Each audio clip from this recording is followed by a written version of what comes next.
Vamos a continuar con las lecturas del Tania.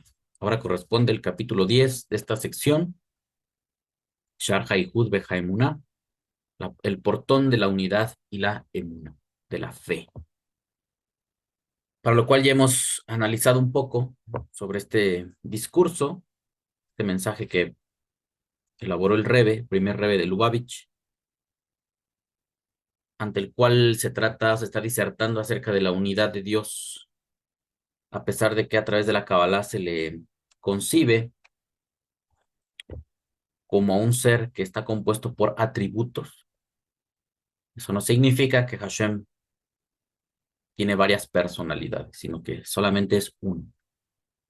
Y hay un aspecto dentro de todo este análisis eh, donde llega a la conclusión el rabino, que la mente no puede comprender todo acerca de Hashem. Tenemos un límite, tenemos un tope.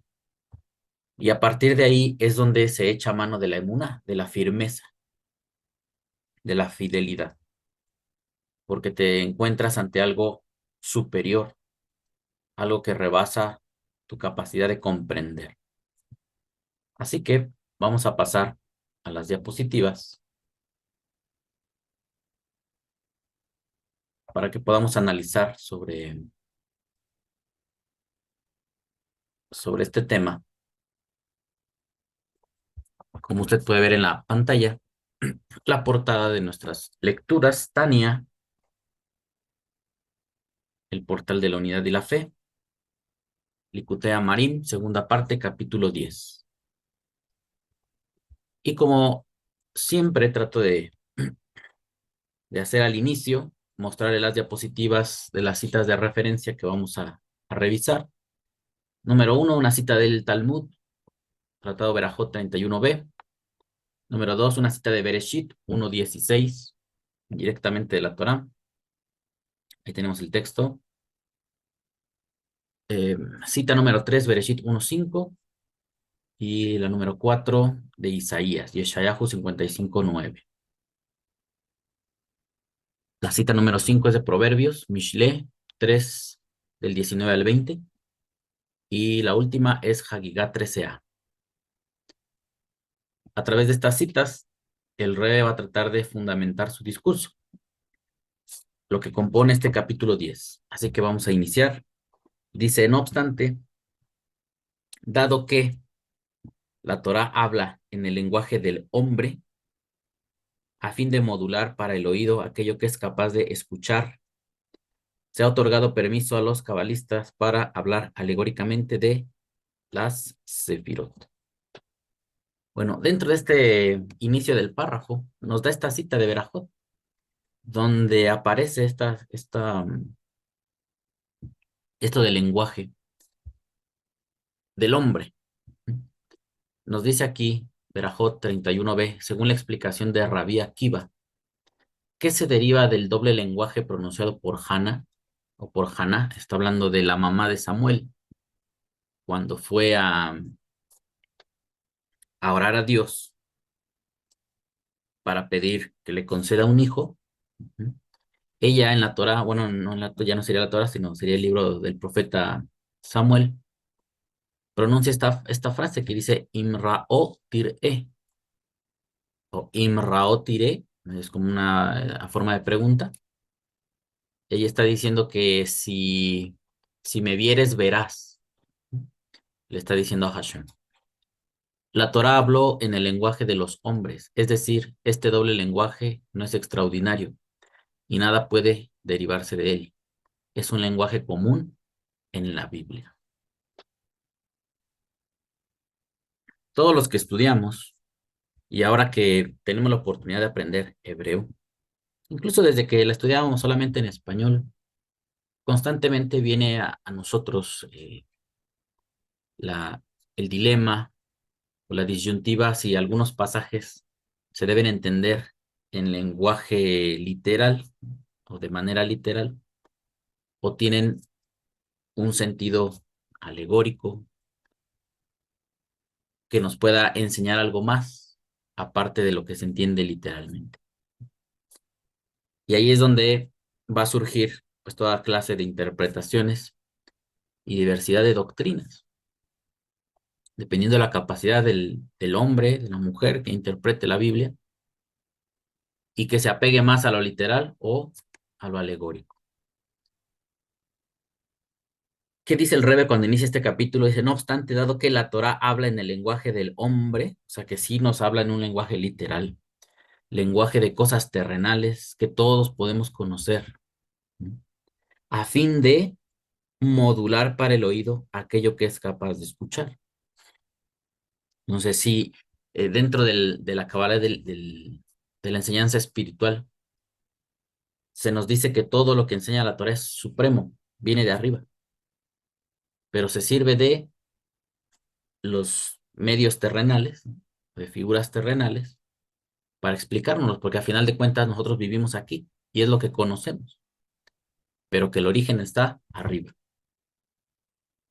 Esto le llaman ellos modular el oído, para el oído aquello que es capaz de escuchar. Se ha otorgado permiso a los cabalistas para hablar alegóricamente de las sefirot. Y aquí es donde se entra al terreno este del estudio de Hashem, de tratar de comprender, y la estrategia de ellos fue describir a Hashem compuesto por sefirot, por atributos espirituales. Y aquí se va a marcar la, la diferencia entre otras creencias, donde a veces te dicen es que Hashem del Antiguo Testamento es malo, es despiadado, mata gente, odia, destruye naciones, quiere destruir a otros dioses, castiga, todo el tiempo está enojado con Israel, lo está castigue, castigue. Mucha gente resalta eso y dice, esa es una personalidad de él. Después viene otro Dios, ¿no? Que es más bueno, que es humano, y viene a manifestar el amor de Dios, que antes pues estaba enojado y no lo podía hacer, pero ahora ya viene el otro Dios a hablar cosas buenas, ¿no? Son enfoques. Pero también hay un espíritu de Dios que viene y que es como una paloma, es como un aspecto femenino. Hay muchas explicaciones que el hombre ha concebido para explicar al Dios de la Biblia. ¿Y qué es lo que hacen los cabalistas? Decir que Hashem es uno, pero que nosotros, para comprender algo o tratar de aproximarnos, es una necesidad, algo que es inmenso, lo fragmentas para entenderlo de a poco. No puedes entender una realidad tan grande de golpe porque tu mente no tiene esa posibilidad. Entonces en la Torah se describe a Hashem como siendo muy duro en algunos juicios, pero también se le describe teniendo misericordia.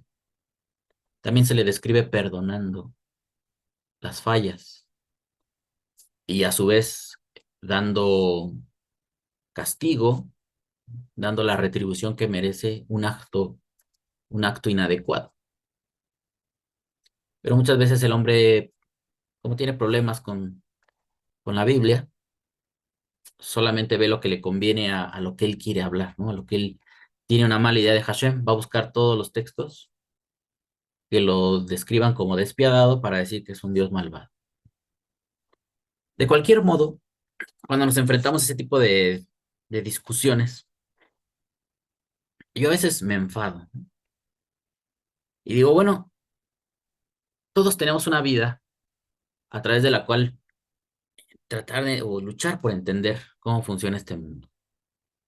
¿A mí de qué me sirve describir a Hashem solamente con aspectos negativos si de todos modos en la vida yo me enfrento a algo distinto?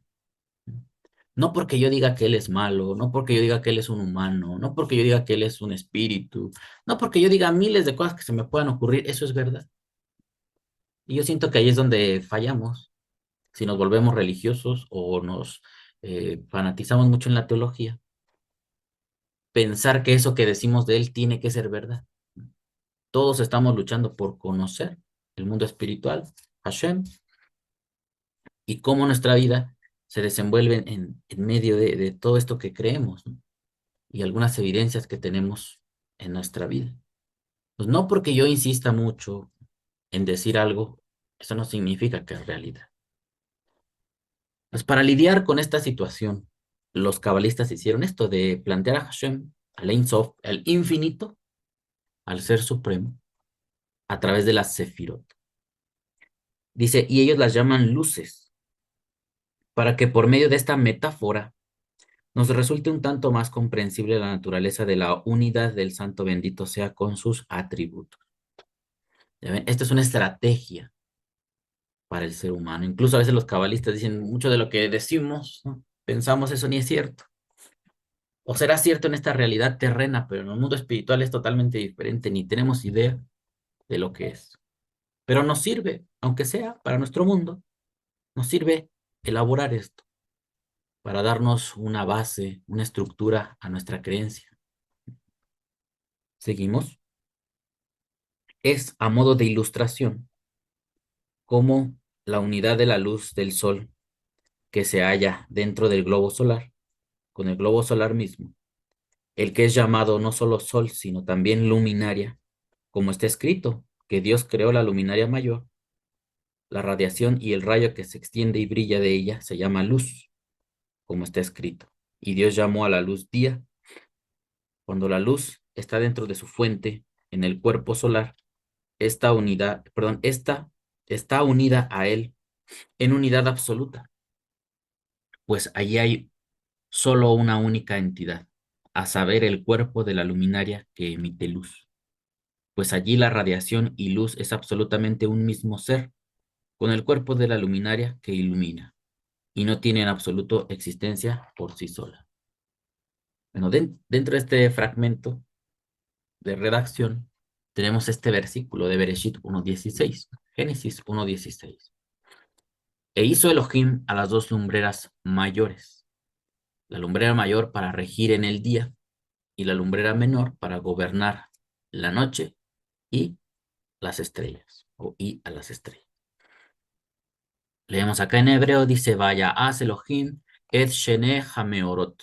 Aquí es donde habla de las meorot, que son las luminarias. Esto viene de la palabra luz, lumbrera. Entonces son cuerpos que emiten luz. Y aquí va a surgir una objeción, ¿no? Porque de la lumbrera menor, acá dice de Ed Hamaor Katán, que entenderíamos que es la luna, ella no emite la luz, sino refleja la luz del sol. No es que está encendida la luna.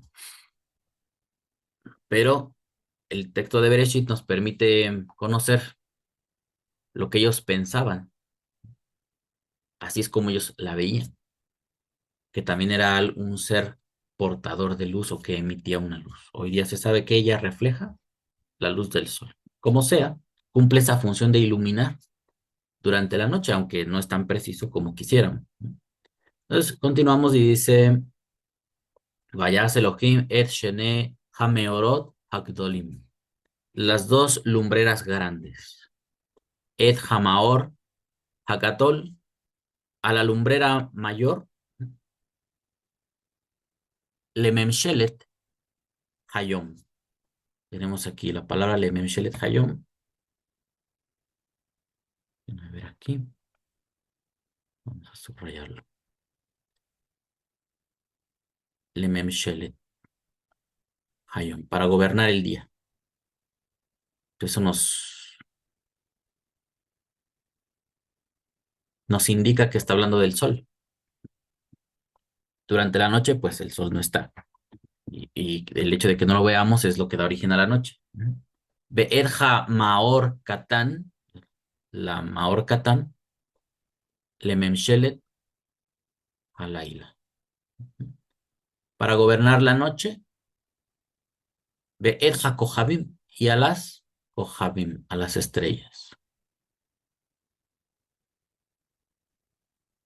Y ahí tenemos a la luna, que reflejaría la luz del sol, o que refleja, ilumina un poco la noche, pero acá lo que ellos están planteando es que gobiernan, como que rigen, tienen una influencia sobre el mundo, sobre nuestra vida. Y acá incluso hasta dice que sobre las estrellas. Esas eran sus creencias. Hoy día que nos ha enseñado la ciencia que la luna tiene influencia sobre la Tierra, pero es parte de él, es un satélite de la Tierra. No tiene injerencia sobre las estrellas que están muchísimo, muy lejos. Pero bueno, así se creía en la antigüedad. Y en el versículo siguiente, en la cita número 3, Bereshit 1:5, dice, llamó Elohim a la luz día y a la oscuridad llamó noche. Y fue el atardecer y fue la mañana un día.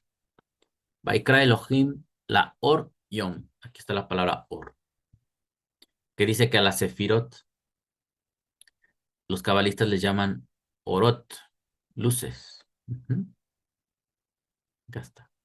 Bueno, esta es la palabra singular, Or. Y a esa Or, a esa primera luz que se manifestó al inicio de la creación, se le llamó día.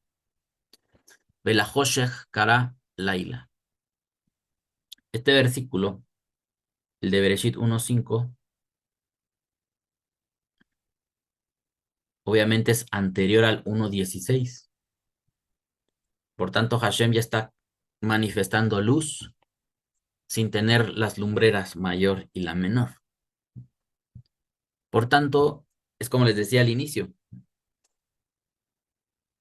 la dificultad que hay y que todos enfrentamos al leer la Torah es en qué momento vamos a comprender esto como literal o en qué momento se está refiriendo a aspectos espirituales o que nos hablan, digamos, literalmente, pero del mundo espiritual. Porque esta luz, ¿qué naturaleza tiene? Si no hay una lumbrera física que la proyecte.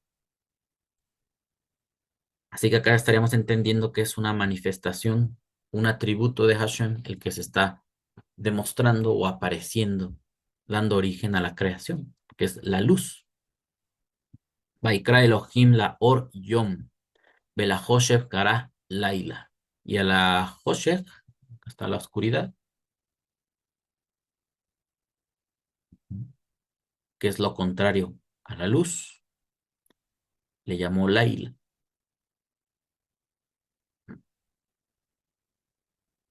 Dentro de la Kabbalah, ahorita me viene a la mente, ahorita que estamos viendo la palabra Hoshech,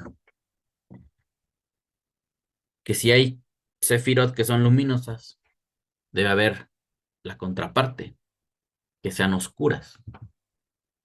Y estas le llaman clipot, le llaman cáscaras, que son precisamente recipientes que bloquean la luz que hay en el mundo y a su interior generan oscuridad, porque no dejan que entre la luz. Esos componentes están presentes en nuestra vida a través de la naturaleza, de la rotación de la Tierra y la aparición del Sol y la Luna. Nosotros estamos expuestos a la luz del Sol y a la oscuridad, a la ausencia del Sol.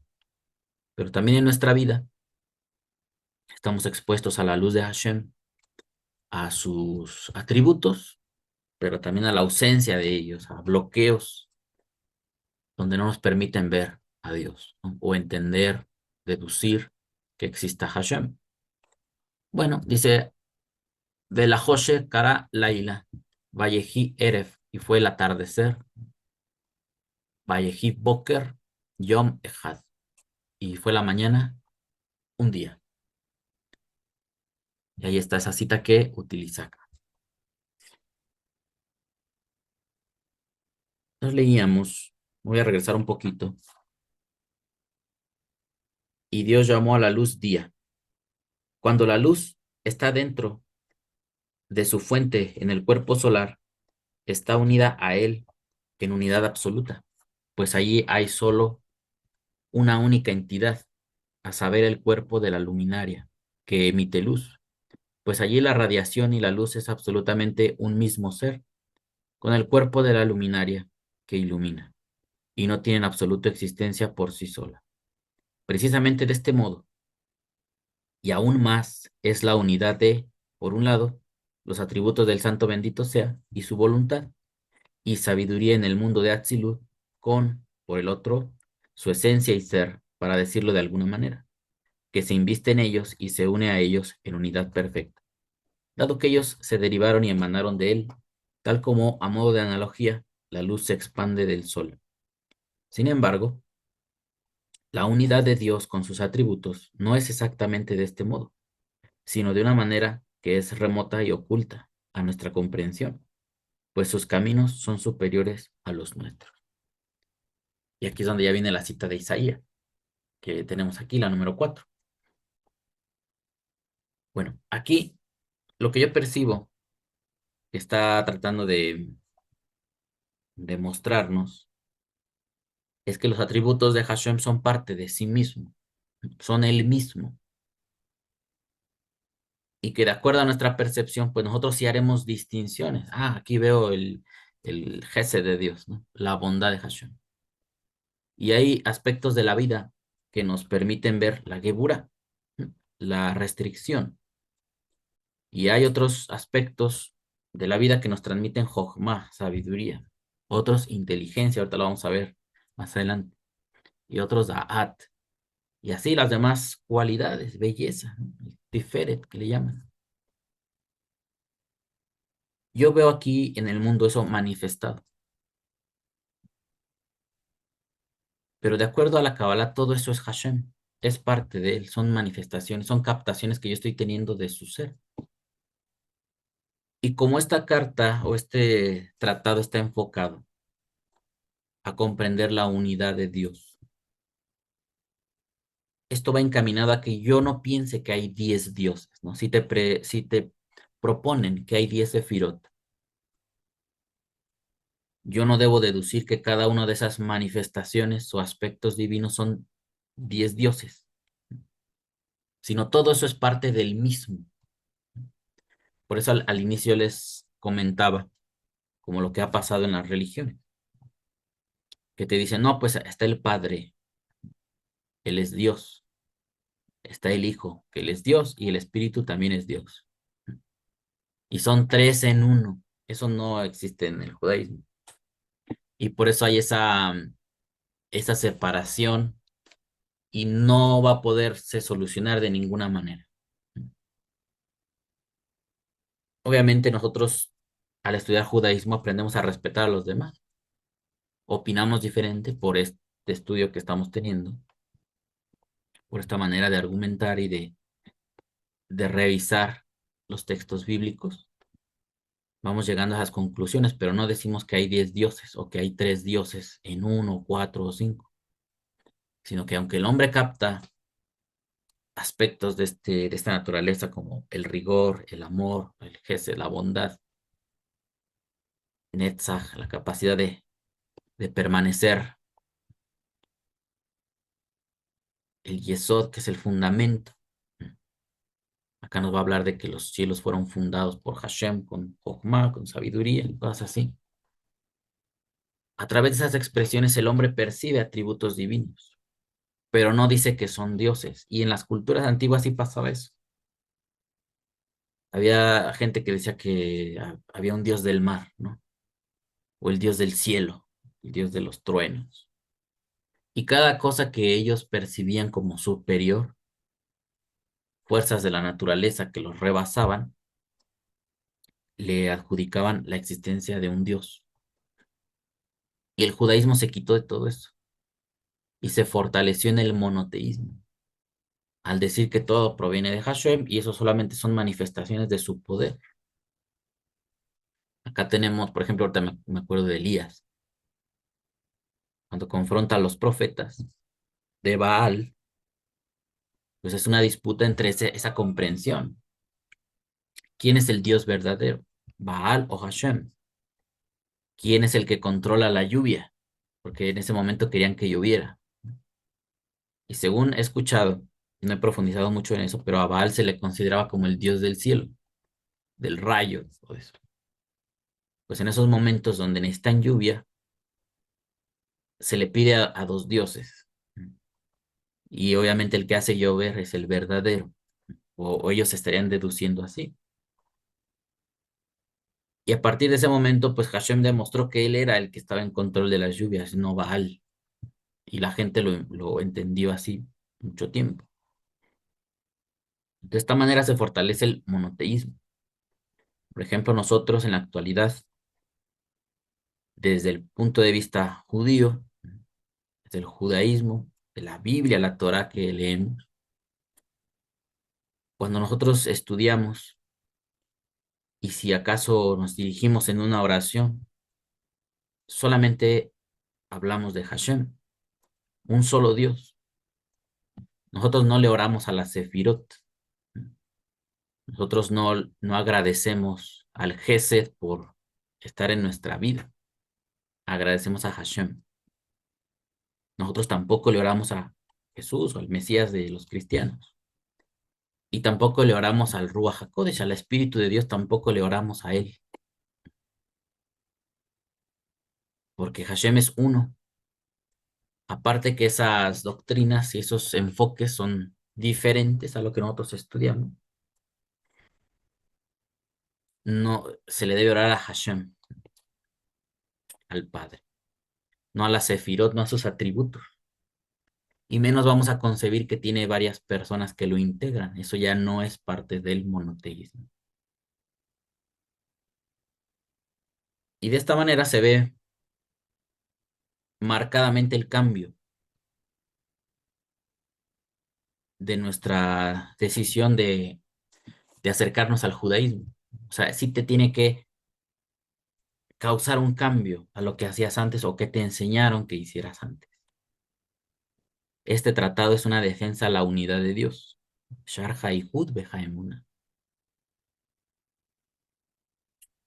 Considero que debemos ser prudentes, no consecuentes, o sea, no en el sentido de solapar, sino prudentes y respetuosos con la gente que piensa lo otro, ¿no? Que visualiza a Dios en más partes. Es su fe, es lo que ellos quieren creer, es lo que a ellos les gusta o sienten que está bien, hay que dejarlo, ¿no? Es su vida. Afortunadamente en nuestro tiempo hay a nuestra disposición toda la información para que hagamos un análisis personal y no nos estemos solamente fiando de teología, de doctrinas que ya nos enseñaron o que la gente todo el tiempo repite. Todo eso hay que analizarlo. Incluso estamos ahorita analizando lo que plantea el judaísmo, junto con este estilo o esta aportación de la cábala. Y lo que sea más coherente para nosotros es lo que vamos a hacer. Hay gente que me dice, ¿y por qué ya no sigues en lo mismo de antes, no? ¿Por qué dejaste la fe? Pues porque he estudiado más. Y obviamente eso te genera una reacción y debes tomar una decisión. No puedes permanecer en lo mismo que antes si estás estudiando y tienes una forma de reflexionarlo mejor. Con todo y eso uno respeta y avanza. Seguimos precisamente de este modo y aún más es la unidad de, por un lado, los atributos del Santo bendito sea y su voluntad y sabiduría en el mundo de Atzilut con, por el otro, su esencia y ser, para decirlo de alguna manera, que se inviste en ellos y se unen ellos en unidad perfecta, dado que ellos se derivaron y emanaron de él, tal como, a modo de analogía, la luz se expande del sol. Sin embargo, la unidad de Dios con sus atributos no es exactamente de este modo, sino de una manera que es remota y oculta a nuestra comprensión, pues sus caminos son superiores a los nuestros. Los cabalistas elaboraron este sistema para acercar al hombre judío, y a los que estudien con los judíos, acercarlos a la comprensión. Y así es como lo entendemos desde este mundo material. Pero incluso dice que esto es de una forma remota. En el mundo de Atzilut, donde está Hashem emitiendo su luz, no se ve diferencia entre la luz y él. Son como parte de lo mismo. La luz del sol decimos que llegó aquí a nuestro planeta porque ya la vemos lejos de él y decimos que es luz. Pero si pudiéramos estar en el propio sol, no identificaríamos la diferencia entre el sol y la luz, porque ahí mismo la está emitiendo, estamos en contacto con el sol, ahí no se puede distinguir entre el sol y la luz, pero ya estando lejos, sí se identifica la luz y el sol está por allá lejos. lo que está diciendo acá. No obstante, puesto que se debe modular para el oído aquello que es capaz de escuchar, podemos percibir y comprender que tal como en la analogía de la luz del sol que está unida a su fuente y es anulada en ella, no tiene nombre propio, sino solo el de su fuente. Del mismo modo, todos los atributos del Santo bendito sea y su voluntad y sabiduría no son designados ni llamados en absoluto con estos nombres respecto de él, sino solo en relación con las criaturas superiores e inferiores que son traídas a la existencia. Les es concedida vida y son guiadas en su conducta por el Santo bendito sea por intermedio de su voluntad, sabiduría, entendimiento y comprensión, los que se invisten en sus sagrados atributos emocionales. Bueno, antes de explicar un poco de esto, Isaías 55:9, esta cita número 4, dice, así como son altos los cielos respecto de la tierra, así de altos son, o así de altos mis caminos respecto de sus caminos, y mis pensamientos más altos que sus pensamientos. Lo tenemos aquí, dice, Ki bahu shamaim me aretz, respecto o conforme a la altura de los cielos, a ver, conforme a la altura de los cielos respecto de la tierra, ki gabhu shamaim mearetz, gen gabhu darjai o derajai, así de altos mis caminos, mi darjehem, respecto de los caminos de ustedes. Umach shebotai y mis pensamientos, mi mak shebotehem, respecto de sus pensamientos. Bueno, esta es una cita que se utiliza mucho para afirmar que el humano tiene nociones acerca de Dios y que nosotros a veces caemos en la soberbia de yo entiendo este mundo y siento que lo domino todo. Si yo alguna cosa aprendí que es certera, que es verdadera, ya pienso que conozco todo. Pues conocemos una instancia, pero no estamos lejos de comprender la creación de las cosas, el inicio, el origen de todo. Pues está bien investigar, está bien estudiar porque nos permite movernos en este mundo. Pero hay gente que piensa que ya está muy iluminado y que ya casi está a la altura de Dios sabiendo sus pensamientos. Hay gente que presume que conoce a Hashem con mucha contundencia y eso es muy soberbio de su parte. Es muy atrevido decir si los pensamientos de Hashem son superiores, así como está de separado el cielo y la tierra. Así estamos en distancia con Hashem. Los caminos de él son más altos también y sus pensamientos. Acá nos dice en este último párrafo. Dice que hay una analogía de la luz del sol que está unida a su fuente y es anulada en ella. No tiene nombre propio, sino solo el de su fuente. Cuando Hashem está, o se considera Hashem su esencia, ahí no hay nada, sino solamente él. No se reconoce la sabiduría, ni la binah, ni o sea, Jokmah, binah, Da'at, inteligencia y conocimiento. Nada está aparte de él. No son fragmentos, todo está integrado en él. Ahí no se puede hacer distinción de nada. Ya para nuestra, ¿cómo decirlo? La dimensión donde vivimos, generamos esa división, porque nosotros entendemos las cosas por partes. Nuestra mente no abarca todo de golpe. Es como cuando vamos a la escuela. No hay un profesor que te enseñe todo, bueno, en la primaria sí, ¿no? Pero luego te dice, saca tu libreta de geografía, ¿no? Ahora saca la de matemáticas, ahora saca y no nos enseñan todo de golpe, sino todo por partes. Necesitamos fragmentar las cosas para digerirlas. Pero en el mundo espiritual todo es Hashem. No hay diferencia, no hay distinción de nada, es Hashem y ya. No tiene parte. No hay Mesías, no hay nada, está Hashem solo. Y hay versículos, ahorita me acuerdo así que dice que no hay Dios conmigo, estoy yo solo. Ahorita no recuerdo el texto, pero a lo mejor ustedes sí. Lo podríamos buscar, pero para no ocupar ese tiempo. Hasta ahorita me acordé si no lo hubiera puesto aquí en las láminas. Que Hashem está solo, que él no comparte su gloria con nadie, que él gobierna. Nos está proyectando a ese estado donde no hay nada más que Hashem. No hay partes ya de Hashem, no hay Sefirot, no hay nada, pero esto lo hacemos o recurrimos a ello por una necesidad de comprensión. No obstante, eso ya lo leí, dice acá, del mismo modo todos los atributos del Santo bendito sea y su voluntad y sabiduría no son designados ni llamados en absoluto con estos nombres respecto de él, sino solo en relación con las criaturas superiores e inferiores. O sea que lo que nosotros percibimos y decimos, esto es sabiduría, para Hashem no es sabiduría, es él mismo. Pero nosotros hacemos eso porque es lo que percibimos. E inferiores que son traídas a la existencia, les es concedida vida y son guiadas en su conducta, por el Santo bendito sea, por intermedio de su voluntad, sabiduría, entendimiento y comprensión, los que se invisten en sus sagrados atributos emocionales.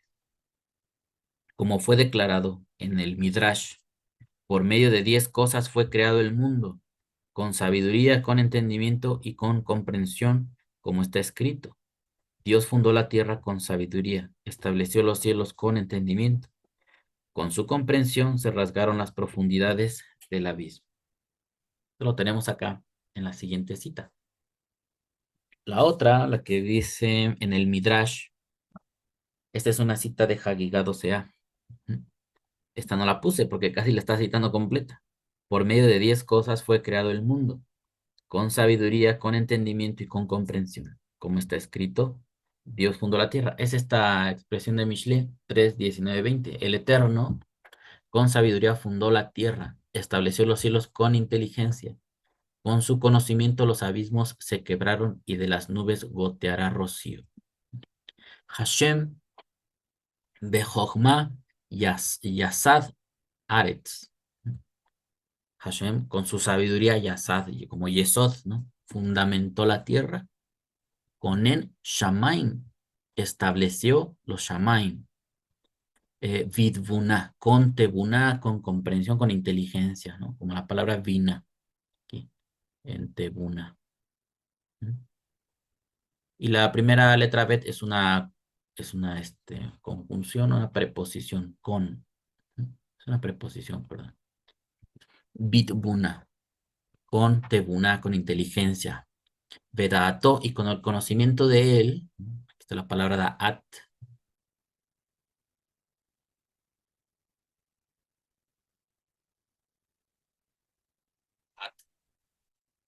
La última Vav es acerca de él, con el Da'at de él. Ujú.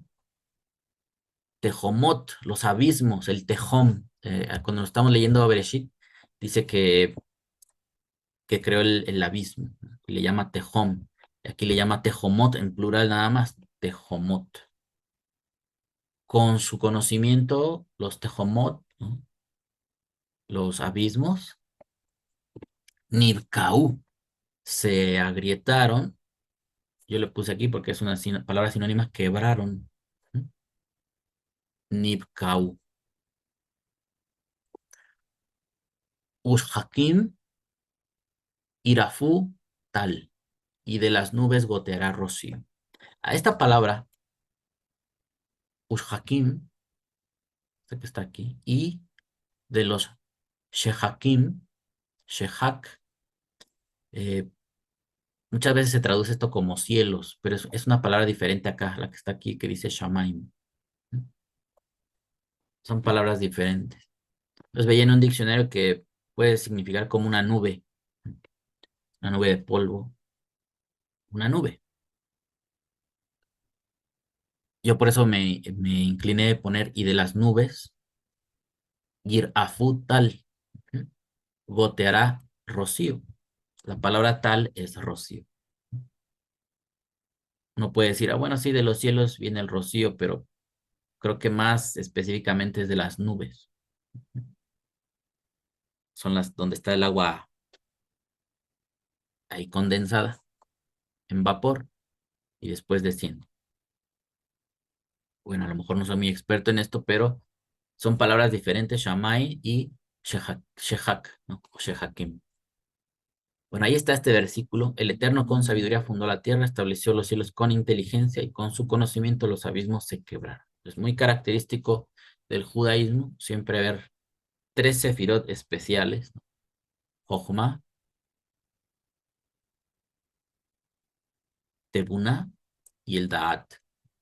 Siempre están apareciendo. Entonces de ahí deriva esta división del judaísmo que se llama Chabad Lubavitch. Chabad es Jochma, Binah y Da'at. Es un acróstico, una palabra que se construye de estas tres palabras.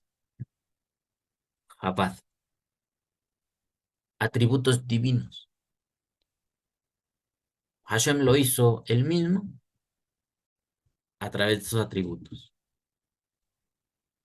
Por medio de 10 cosas fue creado el mundo, con sabiduría, con entendimiento y con comprensión. Después sigue diciendo más. Como está escrito, Dios fundó la tierra con sabiduría, estableció los cielos con entendimiento, con su comprensión se rasgaron las profundidades del abismo. Y como lo expresara Eliyahu, esto es en Introducción a Tikkun Zohar, párrafo que comienza Petach Eliyahu. Tú has producido 10 tikkunim y nosotros los llamamos 10 sefirot, para a través de ellos dirigir mundos ocultos, no revelados y mundos revelados, y a través de ellos tú te ocultas. En esta, donde dice mundos revelados, dice los accesibles a la comprensión humana, y son los revelados y los ocultos los que trascienden la comprensión humana. Hay cosas que no sabemos y que seguramente nunca vamos a saber. Hay aspectos dentro de, cuando está hablando, el juez, creo que es en Devarim, está hablando de algunos aspectos de la idolatría, y después aparece esta frase donde dice que las cosas ocultas pertenecen a Hashem, y las reveladas a sus hijos, y a los que él, o a nosotros, dice a ellos, y a los que él las quiera revelar. Y estas frases siempre se ocupan para no introducirse en la idolatría, que de ahí deriva el deseo de conocer artes mágicas, conocer el futuro, saber cosas ocultas. Y muchos critican al judaísmo y dicen, pero es porque si se supone que ellos hablan de sabiduría, ellos deberían de proponer que todo se sepa. Pues hay una cabala que se dedica al ocultismo, pero eso trae muchos problemas, o puede traer muchos problemas, porque en sí la Torah hace ver que no estamos capacitados para eso. O sea, sí existe eso, no lo niega, pero que al menos en esta vida o en la forma, en el estado en que estaba Israel, no le correspondía introducirse en ello, porque en lugar de hacer, de saberlo entender, el hombre se pierde, se desvía. Entonces no le niega que exista, pero te dice que no lo ejerzas. Es como las drogas. Las drogas existen y no negamos que existan, pero sabemos que si te metes ahí, tal vez no salgas y eso te hace mucho daño. Pues yo no necesito ir a consumir esas sustancias para pensar que puedo ser feliz si yo veo cómo la gente se destruye ahí. Para mí es sano, es, es bueno estudiar la Torá, estudiar incluso ciencias, incluso filosofía, aunque el otro día el Pele Yoetz nos decía, ¿no? Que ellos, los judíos, le dicen a sus, a los integrantes del judaísmo que ellos no estudian filosofía, precisamente porque a veces la filosofía, contradice la Torá o utiliza métodos donde cuestionan todo, y al judaísmo pues no le va a gustar que le cuestionen su Biblia, ¿no? Su Torá. Se entiende, ¿no? ¿Por qué puedan decir eso? Bueno, regresando al tema, nos dice acá que Hashem se oculta. Por ejemplo, en el primero de los 6 días de la creación, se reveló el atributo de Gesed, de bondad, compuesto de todos los sagrados atributos emocionales de Dios, con su voluntad, sabiduría, entendimiento y comprensión investidos en él.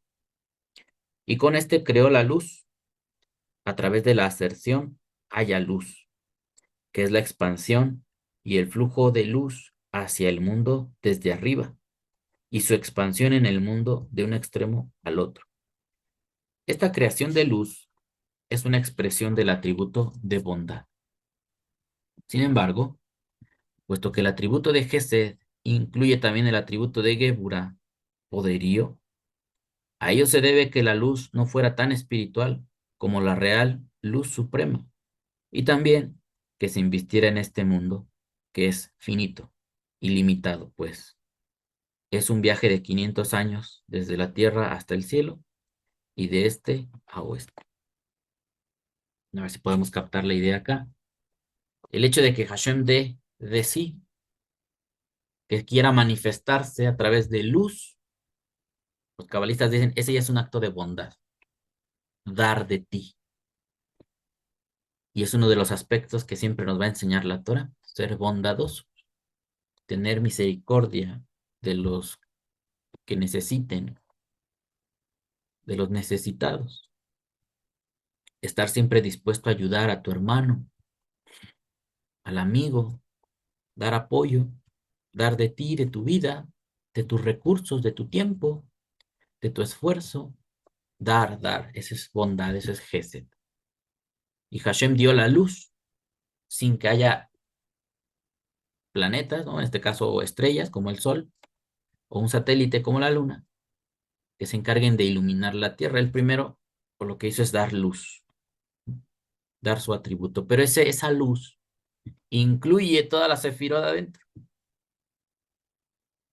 Y dice, esa luz incluye Geburah, porque a pesar de que está dando de Hashem, no está manifestando totalmente a Hashem. Hay una restricción de Dios ahí. No se manifestó totalmente porque ya es un rayo de luz que salió. La fuente ya quedó atrás. Ese rayo ya implica una restricción de que no se está mostrando todo, sino solamente una parte de él. Es lo que está explicando acá. Y después nos trae la cita. Dice, se investir en este mundo que es finito y limitado, pues es un viaje de 500 años desde la tierra hasta el cielo y de este a oeste. Esta es una cita de Hagigá, la que tenemos aquí, la número 6. 13a. Dice, ¿cuántos son los años del hombre? 70 años. Como está escrito, la duración de nuestra vida es de 70 años. Y si somos fuertes, de 80 años. Salmo 90:10. Ahora bien, ¿no hay desde la tierra hasta el firmamento una distancia de 500 años de caminata? Y el espesor del firmamento mismo es una distancia de 500 años de caminata. Y existe una distancia similar entre todos y cada uno de los firmamentos. No leí todo el trasfondo de esta cita para solamente concentrarnos en esto. Como diciendo, el hombre le es imposible abarcar el mundo. Si ellos le ponen estos números de 500 años, te dice, tú nada más vas a vivir 70, a lo máximo 80. Si para recorrer el cielo y la tierra necesitas 500, pues ningún ser humano lo va a poder lograr. Todos van a morir en el intento. Era su forma de plantear la inmensidad del mundo, la grandeza de la creación de Dios. Inalcanzable para los hombres, porque no les da la vida llegar ahí. Es como cuando dicen, no, pues la distancia de la Tierra a la estrella más cercana son tantos años luz. Imagínense, ¿quién va a poder llegar allá? Años luz. O sea, una cantidad de tiempo que rebasa tu tiempo de vida. Y aparte viajando a la velocidad de la luz, una velocidad monstruosa. Y aunque lo intentes, pues vas a llegar muerto. Ven lo que, o sea, son análisis parecidos. O desde mi punto de vista es parecido. De esta manera análoga, en el segundo día se reveló el atributo de Geburah, poderío, compuesto de los demás atributos emocionales y su voluntad, etc. Y con él creó Dios el firmamento a través de la aserción, haya un firmamento en medio de las aguas y que divida las aguas de las aguas. Esta separación de las aguas por el firmamento es una expresión de Simsum y restricciones, Geburot, para ocultar las aguas espirituales superiores de las aguas inferiores. A través de esta separación de las aguas superiores, las aguas inferiores se volvieron materiales. El atributo de bondad está incluido en este, pues el mundo es construido con bondad, de modo que aun cuando prevalece Gebura, esta es atenuada por el atributo de Gesed, pues todo esto es a fin de que aparezca tierra seca y sobre ella vive el hombre para servir a Dios. Y así con todos ellos. Bueno, aquí lo que podemos reflexionar es que este mundo es un equilibrio entre las sefirot de Hashem. No todo es bondad, pero tampoco todo es gebura, no todo es restricción. Hay momentos en que actúa una y luego viene la otra, y luego otra y otra, y así está toda la creación, balanceándose, nutriéndose del poder de Dios. Y eso es parte del trabajo del ser humano. Si yo solamente quiero ser sabio, ¿no? Quiero ser muy sabio en la Torah, en los caminos de Dios, y es lo único que me gusta, la sabiduría. Cuando venga una persona necesitada y yo nada más tengo sabiduría, no voy a poder hacer nada por él. Yo, porque no voy a tener gesed para expresarle bondad. Y ahora la gente que todo el tiempo quiere ser buena, cuando alguien comete un delito, si tú tienes que actuar, ya sea para acusarle, o si eres juez para juzgarle, para emitirle una penalización, no vas a poder, porque todo el tiempo estás pensando bien. Entonces, uno tiene que aprender a usar todas las sefirot que el hombre tiene. Ahorita no está tratando ese tema, porque no está hablando de la creación del humano. Pero cuando dice Betselem Elohim Baraoto, con la sombra de Hashem, de Elohim, lo creó a él, conforme a su imagen, conforme a sus medidas, porque dice Kidmuten, conforme a nuestra medida. Ahí es donde los cabalistas dicen, el humano fue creado conforme a las sefirot de Dios, a sus atributos, y los tiene todos, en una forma, obviamente, que se pueda manifestar en un mundo material. ¿Y cómo somos? Las usamos todas. Por ejemplo, la sefira de Yesod, que era del fundamento. Yo con los años que he estudiado he visto que esa sefira la relacionan mucho con la capacidad de reproducción. ¿Y cuánto énfasis pone la Torah en ese tema para el hombre? La reproducción. Y todas esas normas o reglamentos es para que esa sefira no se desborde y genere toda clase de problemáticas en la sociedad.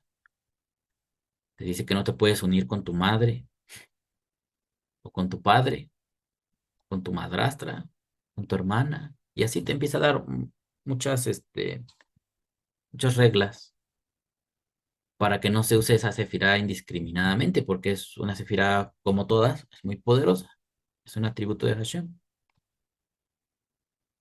Y el que la use bien, pues tendrá éxito, lo hará correctamente y lo disfrutará, como Hashem disfrutó crear seres vivos, reproducirse él en los seres vivos, poner parte de su esencia en todo lo que vive, en el mundo en general,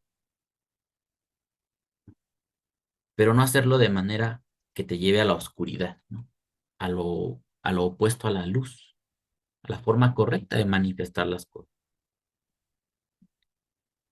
Continuamos acá y dice, y es este el pensamiento que Eliyahu expresó en Tikkunim.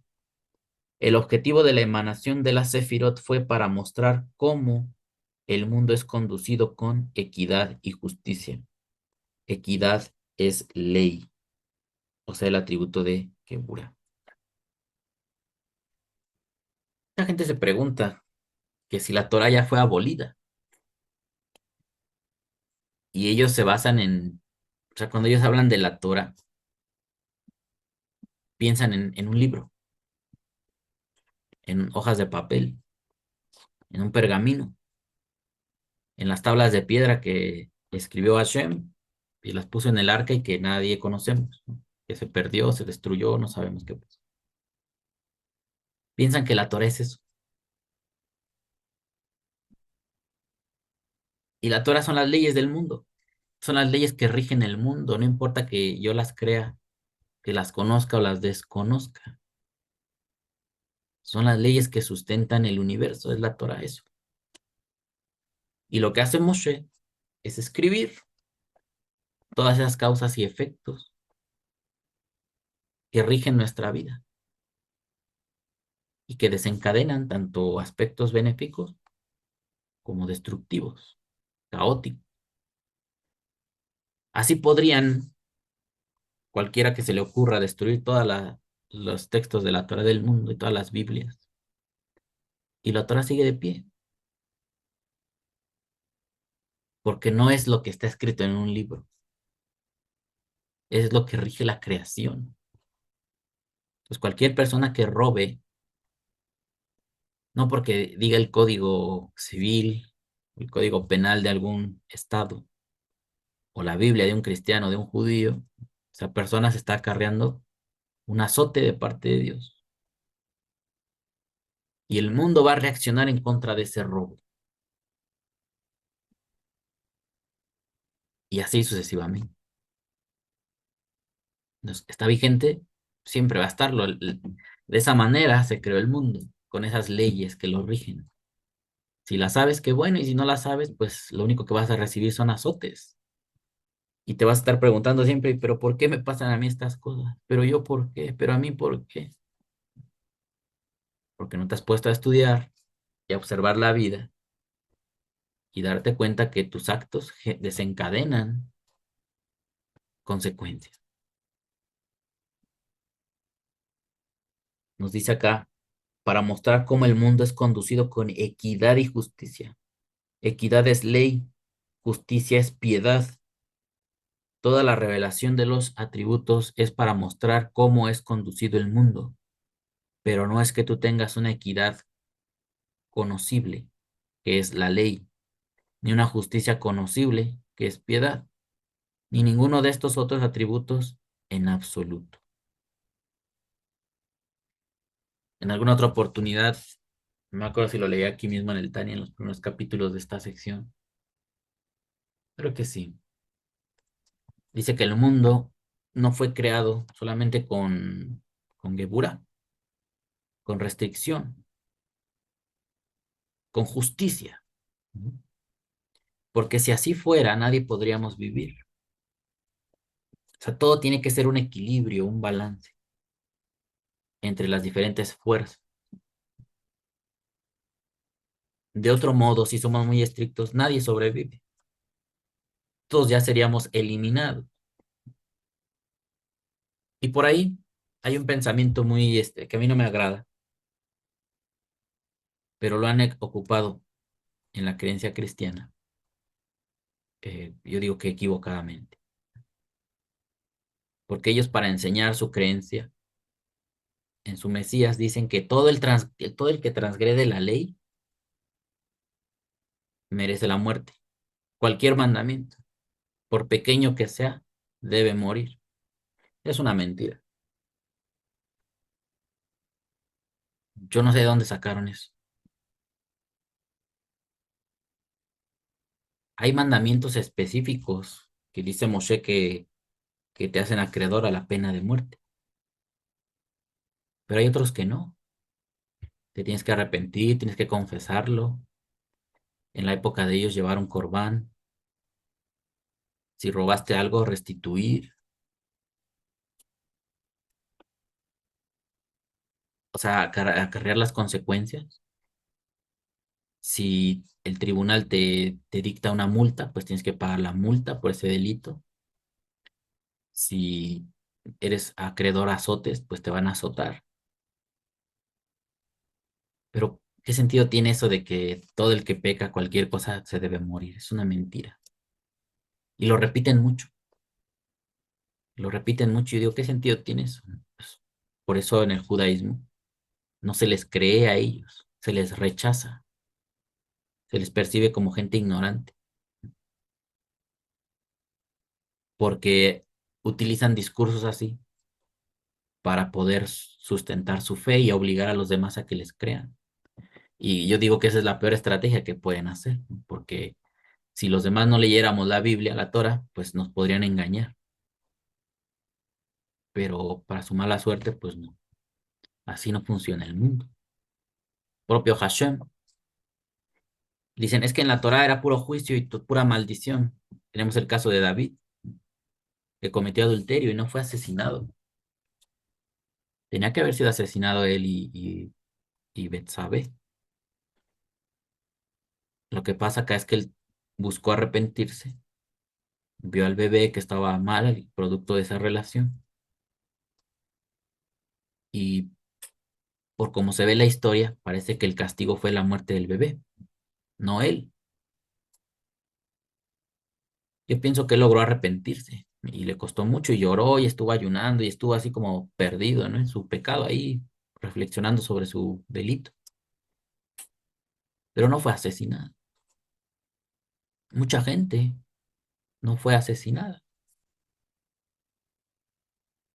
Si se arrepiente alguien, puede ser perdonado, incluso desde tiempos de Moshe. Incluso podía haber casos, porque luego dice la Torah que si alguna persona estuviera haciendo determinada cosa y fuere sorprendido, pues será acusado, llevado, juzgado y después asesinado. ¿Y qué pasaba con todos aquellos que no fueran sorprendidos? Nadie los vio, hicieron lo malo, siguieron su vida normal. Ahí está, no pasó nada. Solamente Hashem sabe cómo iba a juzgar a esas personas. Pero sí es inadecuado y también es preocupante que la gente diga eso, porque la Torah no enseña así.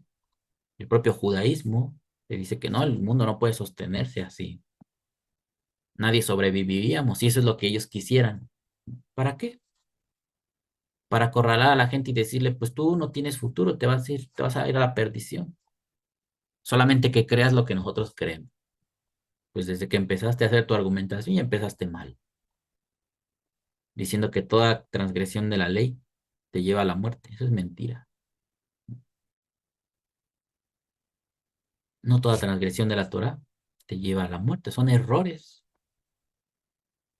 Fíjense, hay una parte donde dice que si los líderes de Israel llegaran a equivocarse, deben llevar corbán, deben de acercarse a Hashem y obviamente reconocer su falta y pedir perdón por una equivocación de los líderes. O dice que los debes llevar a la horca, a la hoguera, a apedrearlos y de las diferentes formas de asesinar a alguien. Así dice, cualquier persona que se equivocaba tenía que morir. Nos vean por qué es importante, amigos, que que estudiemos para que no nos engañen de esta forma. Y luego nos preguntan, ¿y por qué te saliste de aquí? ¿Cuántas horas me das para que te explique por qué? ¿Cuántos días me la voy a pasar hablando de todas las razones por las cuales ya no es viable estar en determinado sistema ideológico, doctrinal? Pero bueno, amigos, aquí terminamos con esta parte.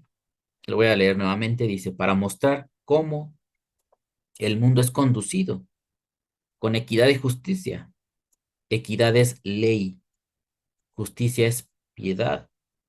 Toda la revelación de los atributos es para mostrar cómo es conducido el mundo, pero no es que tú tengas una equidad conocible, que es la ley, ni una justicia conocible, que es piedad, ni ninguno de estos atributos en absoluto. Aquí, importante, cuando dice, pero no es que tú tengas, cuando dice tú, no está hablando de nosotros, ¿no? Del que está leyendo, está hablando de Hashem. No es que tú tengas una equidad, o sea, Hashem no es que él no es equitativo, o sea, que es la ley, y ni una justicia conocible, que es piedad, ni ninguno de estos otros atributos en absoluto. Regresando al inicio del tema. Hashem es uno, y si él es uno, él no tiene muchas partes, es un ser unificado, no tiene partes, o sea, decirle que él tiene sabiduría, es decir, hay una parte de él que es sabia. De decir que él tiene inteligencia o hay una parte, una de sus partes es inteligente, y así sucesivamente. Por eso dice, pero no es que tú tengas una equidad conocible, que es la ley, ni una justicia conocible, que es piedad, ni ninguno de estos otros atributos en absoluto. Se está reconociendo el expositor que eso es asunto nuestro. Esto es producto del esfuerzo humano por comprender a Dios. Que ciertas cosas que captamos en nuestro mundo las definimos como sabiduría, inteligencia, conocimiento, pero que en la esencia de Hashem eso ni existe. Eso no es así. Él es solamente uno. Ahí está la idea. Vamos a analizarla, vamos a continuar revisando. Este fue el capítulo 10. Shar Haihud Behaimuna. Recuerden que estas lecturas son precisamente para estudiar, para analizar. Forme usted su criterio. Usted es libre.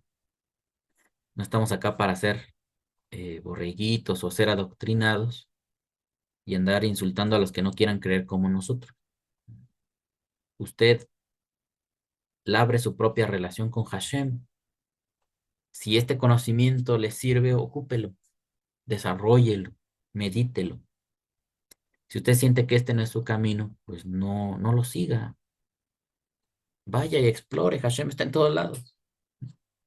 Hashem le tendrá algo especial para usted, para que algo que le funcione, algo que a usted le haga bien. No hay por qué esparcir odio.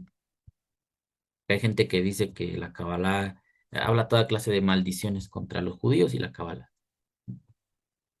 Bueno, si eso a ti no te sirve, déjalo. A otros les sirve. Si a alguien le sirve determinadas creencias como las que yo estoy criticando, yo las critico aquí para nosotros y dando razones de por qué ya no estamos ahí. Pero ellos que son felices ahí, yo no les voy a querer quitar su felicidad. Ellos si se están felices ahí, ¿por qué se van a quitar de ahí? Que sigan felices. A mí no me afecta en nada. Al contrario, creo que me sentiría mal, ¿no? Si están tan felices y yo les destruyo su felicidad. Obviamente yo, desde mi punto de vista, pienso que esto es mejor, pero que lo descubran si Hashem quiere, y si no, que ahí se queden.